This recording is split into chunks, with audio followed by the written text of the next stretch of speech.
Alright, we're going to be removing a water pump out of a 1983 KX250. First thing we're going to do, we pulled the clutch cover here, removed it off the crankcase. You don't obviously have to pull the motor to remove this cover, but this cover does have to come off to do this job. We've got 4 8mm screws here holding this pump on, or holding the cover on. We'll go ahead and remove those and pull this cover there. This is a drain if you're just wanting to drain your coolant off your motorcycle. This is a 14mm plug here that'll allow that to drain out of the radiator down into here. What this does is just spin. When your motor is turning, it'll be turning this impeller, pushing water through, pushing coolant through to allow your motor to cool. So we've got a 10mm bolt here, or a nut holding that impeller on. And you can hold from the back side or try to hold these fins, but you want to be careful with your hands so you don't tear them up. This impeller is sharp. It's an aluminum impeller. You can get these aftermarket, different styles.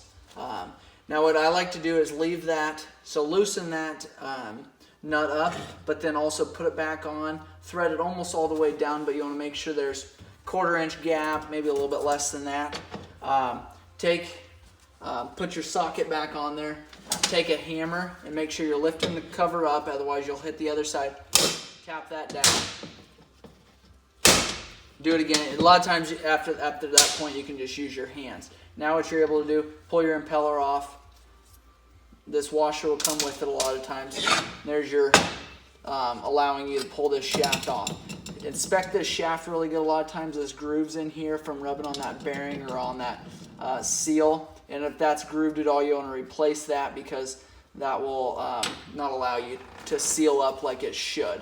Now once you get this removed, now you're going to have your bearing down in there as well as your seal, and a lot of times you can just I like to remove the bearing and then remove the seal, so just kind of put a screwdriver or a small punch down in there and set it down there like that, and then just tap that out like that. That'll push that bearing right out. Do the same thing with the seal. Go ahead and push it back in, and then you'll want to use a bearing seal driver to install these back in there. You want to make sure you want to use the right size. Using the wrong size will cause some pretty major damage, and you don't want to do that to a new seal. So you want to find the right size one when installing them. Put it on there, put your driver on there, and install them that way. That is replacing the water pump seal and bearing on a KX250.